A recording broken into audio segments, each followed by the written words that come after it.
gonna walk down to my neighbor's home to grab a couple lures, but it's pissing down rain. So we're gonna take the car.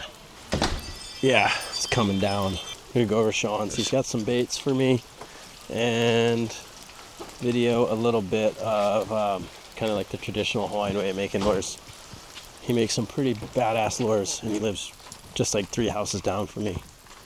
So let's go check it out. Oh. Yeah, we have special guest Jeremy. He's here with us fishing the next run of trips, and hopefully there's some fish around. And maybe these lures we're picking up from Sean will bring us some more. Yeah, you guys got to check them out. They're on the GZ site. Sean's lures are called Elite Kai lures, and they're all handmade here in Hawaii, in Kona, right down the street here. And they're all done by hand in the shop. And what I like about Sean is he'll take input from people like, hey, can you try this lure? Can you try make me this? And he's like, been making some pretty badass shit lately. So you got to check out his stuff. Really good. They all run really good. They're super balanced. Yeah, he's a machine. He like puts them together really well.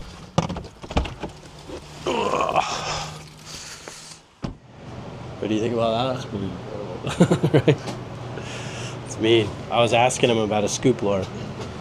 It's like, hey, can you make a scoop lure that I can pull like a teaser, you know? I love the purple wallcraft trail too. It's mean. A little bit of gold almost. It's, yeah.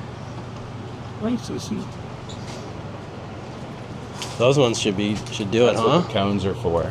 For those really big lures that you Yeah, can't sick. skirt over the front with. Yeah. So you have to skirt everything from the back.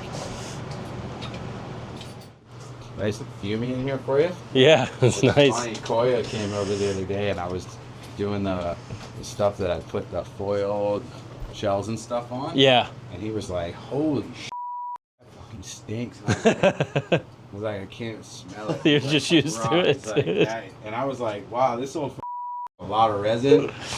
Oh man, maybe I'm in trouble. Oh, and there's your... Okay. Oh, nice. It's got some weight to it too. Yeah, it's kind of needs that to, you know, not... So you ran it, what, short bait? I ran it on the short corner, and it just sat right under the surface, just swam. black watered a couple little, but right back down. And then I figure if you're running it even further back... Yeah, I'm going to run it short rigger, I think. We probably take some lead out. Yeah. But let's play with it. Let's see. I like them heavy, though, especially if I'm doing tight turns. It's nice. Good amount of flash on there, too. I like that you use a lot of flash. Oh, yeah, it's like, well... What's this, like 6-7 packs or something? Mean, dude.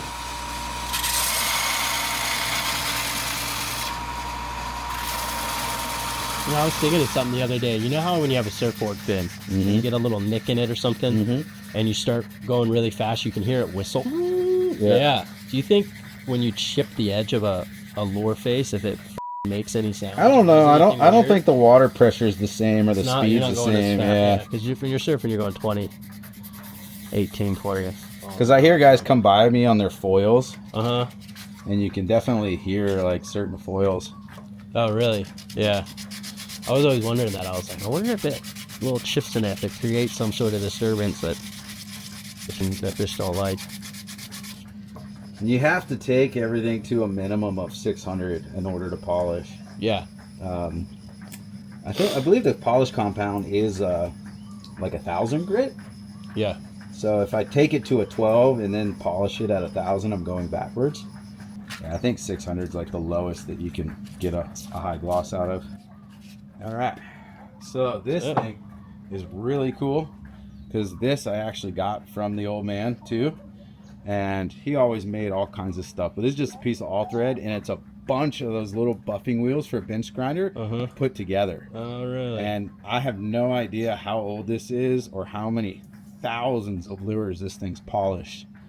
But I'm going to keep it until it absolutely falls apart. That's like the final. It's one of them, yeah, but it's pretty close to the final. But that's such a part of like Kona, or not Kona, but just Hawaii's lure history. Yeah. You know, everyone puts a lot of emphasis on Kona, but there was a lot of really good lure makers in Honolulu. Yep. Yeah. I mean, Joe Yee. Yeah, as I say, one of the most famous. So a little bit of polished compound on the front.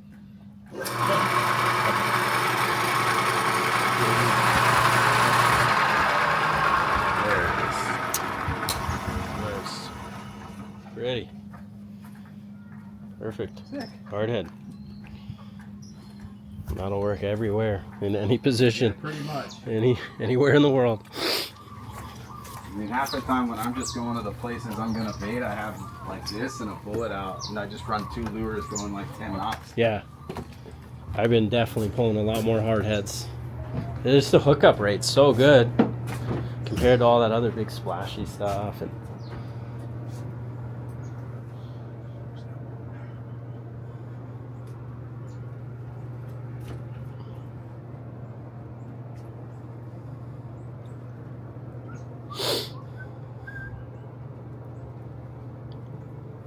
there's some gems in here.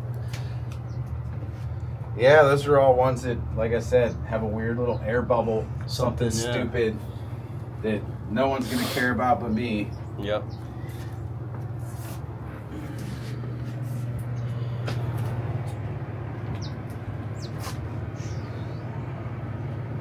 Halfway is always a great point to cut, like right halfway in the middle of the cone.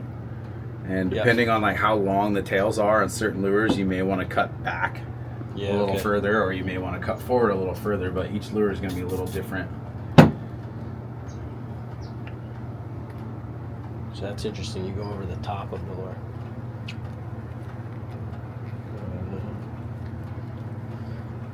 Wow.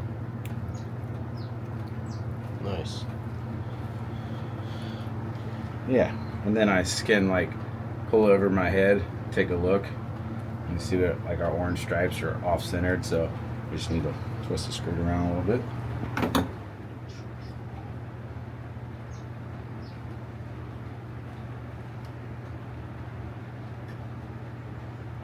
You get pretty quick at this when the wahoo bite is going off, and you need to constantly reskirt lures.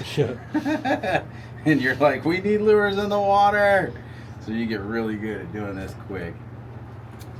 And you generally prefer rubber over I like rubber skirts. Yeah. I mean, I feel, with the exception, like we were talking about the firetails, Yeah. that, you know, as a lure maker, I spend all this time making all this beautiful insert, this Yeah. decoration thing, and then somebody throws like a black sheet of vinyl over top of the Yeah. whole thing, and it doesn't look anything like what I made. Yeah. Now, do the fish care? I don't think so. But let's face it, we're making stuff. We're making candy for people. Once you catch a person, then you can catch a fish. You know, you gotta love it when you put it in the water in order to like feel confident, like leaving that thing in the water for 3 or 4 hours, and it's gonna get. You got to be confident to keep it swimming. So our system's gonna get. Yeah, now we got. Just check to make sure we're dialed in and straight. It's good. Then you just take that second skirt like right up to the other one. And that's just going to help you with that rollover seam, so everything rolls over real smooth. I am going to split some of this rigging floss. You can split, which I like, because I don't need it to be big and bulbous. You only need a little bit.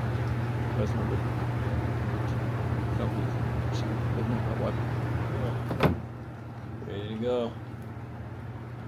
Well, It's never done until you give her the old t-shirt wipe. Yeah, right. Oh, There it that's is. it. I don't know. Yeah. I'd pull that thing around all day Yeah, long. yeah. Sick. There it is. There you go. Yeah. Rig it Nice. up, run it. Man, the weather's been weird this year. And it has been raining. It rained super hard yesterday, like really hard, and it's still going. So it looks like we might have a little soggy day out there, but that's all good. Yeah, we're kind of, we're coming to an end here. Not to say we won't fish this winter, but things things really do sort of slow down for us. And honestly, I have a lot of days. I pretty much blocked off the next few months because I got a lot of work to do, and I got trips coming up, and then I got to get ready for. I'll be heading to Cabo here in a couple weeks to fish the Bisbee's Black and Blue tournament, and then I got Brazil kind of on the cards there as a trip that we're still trying to book out. Got some spots still open, so make sure you check it out, GZ Academy. Then off to, we're still figuring out a few more logistics with the Galapagos dates and stuff like that. And then Guatemala on Intensity. So a lot of stuff going on here. As well as I'm getting married in November. Yep. Sorry, ladies. I will be hitched as of November. Wow, it is raining out there. Ugh, that is not something you see very often in Kona. Check this out. This might happen like a handful of times a year where it's actually rainy out offshore like that. Ugh. What did I personally take from this season now that we're coming to an end? And I was thinking about it because, we didn't really have any big wins here or there or anything like super triumphant yet. We still got a couple days, I guess. But I guess what I kind of took from this whole situation was, and I may be repeating myself in some ways too, but, I think it was a reminder to me, I got a lot going on here coming up with just the different businesses. I got my kids, I'm getting married in November. And, sometimes you can get caught up in all this, and you can get caught up in whatever it is that you do, your job or whatever it is, if you're very passionate about it and you want to be, the best or stay top there or whatever it is.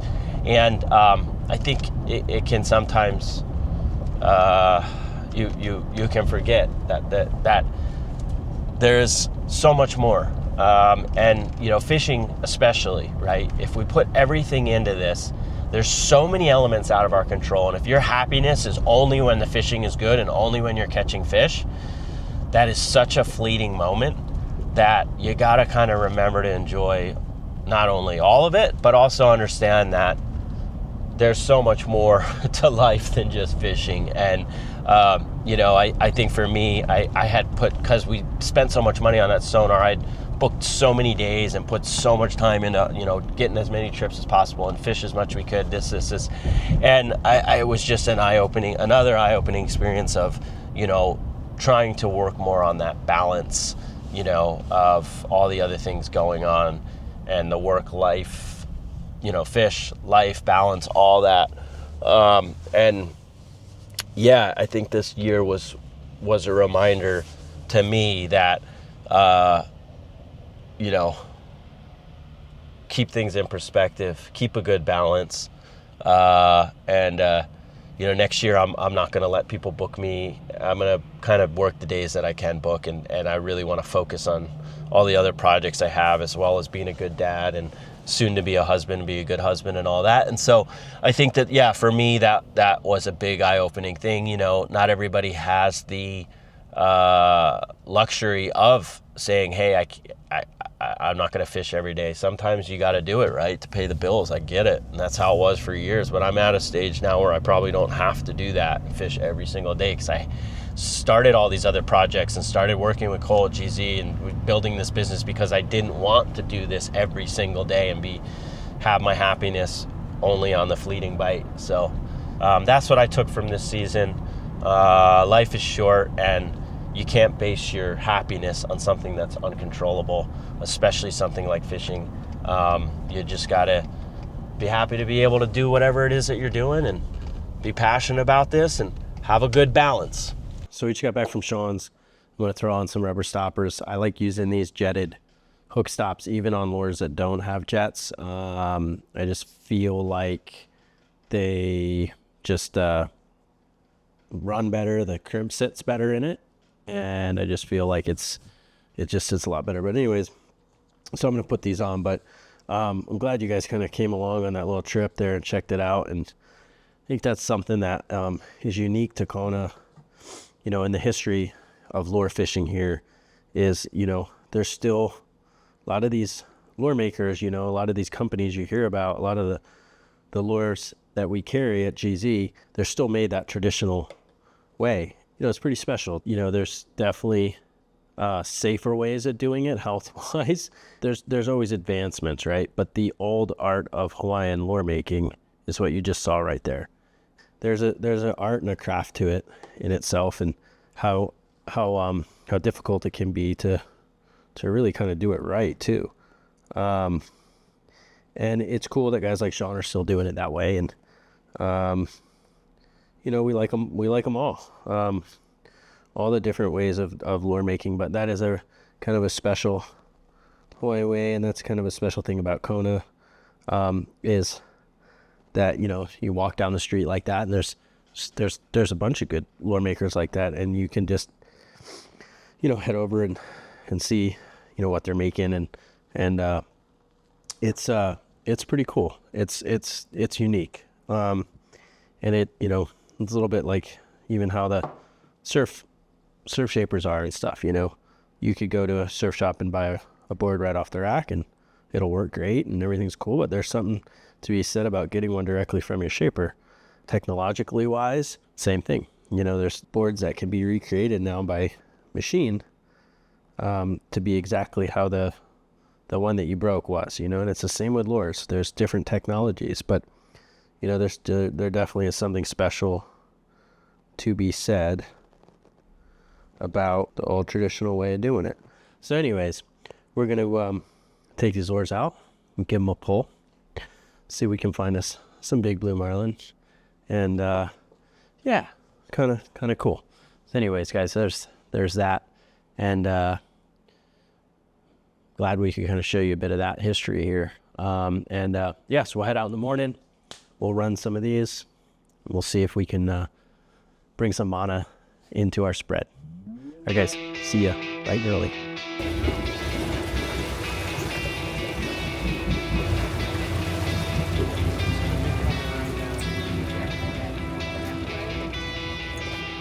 In the beginning there was semen in a deep mouth of flesh, and the crest I traveled on a wave of virile mess, through a tunnel of mucus and on toward a vault with tourists and traffic.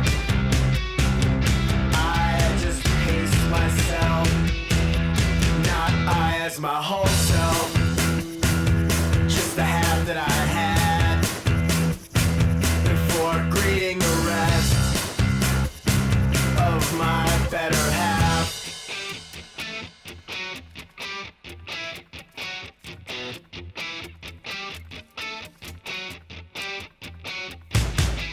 A connection was made through the shared love of science. Vows were taken, a seed was higher, a cavern of fluid brought shape to my hide.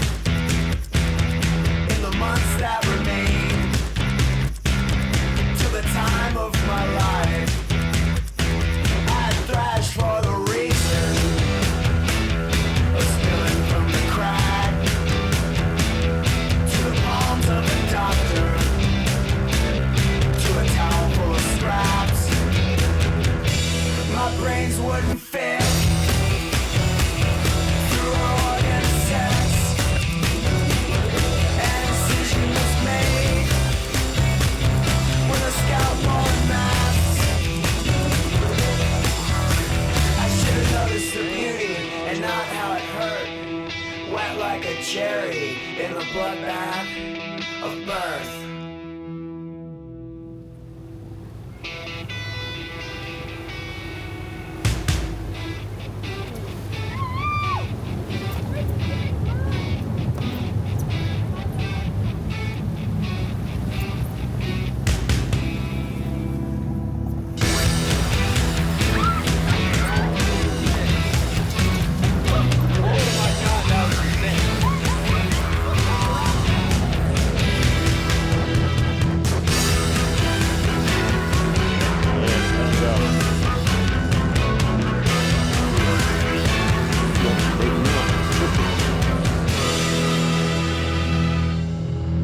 And now I'm shifting gears and onto a different part of my year and different parts of my season, off to Cabo here. Just about to start packing. Let me show you the stuff that I bring with me. So, generally if I get hired on a job, I'll bring pretty much all the stuff that I think is going to be applicable for that area, and depending what they have on the boat. Cabo, for me, I always feel like I got to bring pretty much everything because, especially for Bisbees, that fishery is not fully designed. Like a lot of people just aren't fishing for like good sized fish there. So I sort of have to bring some different things. And then I used to get these real big bags so I don't have to bend my coils and stuff in here. So I have pre-rigged lures in here as well as a whole bunch of hook rigs, bunch of stuff in here, like kind of just ready to go, clip-on type style, and then backups and all that stuff. They got all those ready to go. Got the D-flaps. D-flaps come with me everywhere I go. Any boat I'm going on, no matter where in the world, wherever I travel, I'm bringing D-flaps. I got 2 of the medium D-flap blunt cuts, and then I got a Koya double XL yellow mirror-headed D-flap, like a little bit bigger size one. We got Torta. She's coming. She's coming. She's never been pulled in Mexican waters, so she's gonna feel right at home there, old Torta. And then I got a bunch of different lures in here. Kind of pull a couple big ones, but for the most part over there, I like the medium-sized lures seem to do well. This Upelu that Sean made has been really doing well here in Kona. Guys kind of haven't been talking about it, but it's been getting hammered. And I'm going to give it a pull. My only concern over there is there's so many like striped marlins and sails and even mahis and stuff. Like they'll love this. They'll be all over. Like for me, like if I pulled this thing behind like a chain in Guatemala or even off my bridge teaser, I feel like the sails would just be on this, climbing on this thing all day, every day. So that's the only downside of pulling something like that, is that they are, I'm bringing a pack of 530 extra hard, got my gloves in case we hook a kill fish. I'll probably wire it. And then, a bunch of moist stuff, bunch of Koya things, different things, stuff like this, like little plungers, really good. This is a Aloha Lures lure that a lot of people don't really know too much about, but it's kind of a smaller tube. Might be a good Cabo bait, depending. This Bushmaster one, I think, might be a killer one.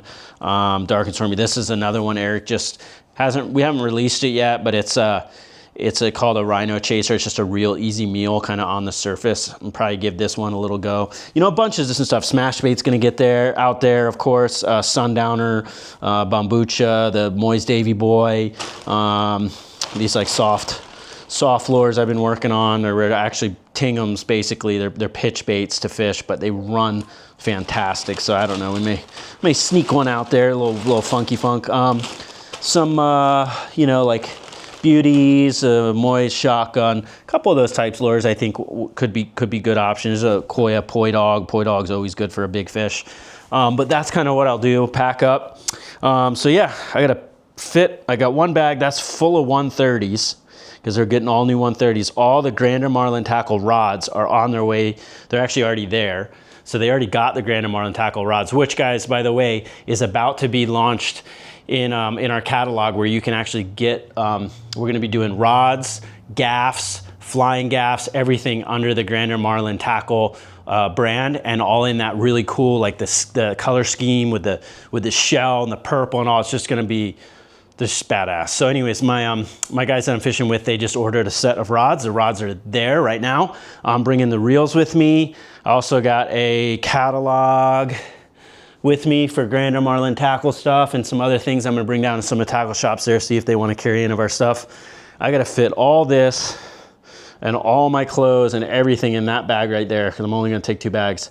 So I'm gonna get on this thing here, and I'll see you guys in Cabo. Probably split it over to the next episode where we get there to Cabo and see what happens. While I'm doing this, my fiance is over in Oregon hunting with her dad. They wanted to do one last little trip together, so they went out on a muzzleload hunt for elk. And I got the message yesterday, I got the picture, and they got a really nice one. So check it out. I'll put some shots up here. So they went over there and got an elk, and kind of like their last little trip together, kind of like a bachelorette-ish hunting trip with just her dad, to go out there and the two of them get to spend some time together before she is married. So that's really cool. And then with that being said, I come back from Cabo, fishing the Bisbees. I got like 2 or 3 days, and then we're off to our wedding, and I will be getting married. So pretty eventful things. Ding, ding, ding, ding, ding. Just stacking stuff in there. But anyways,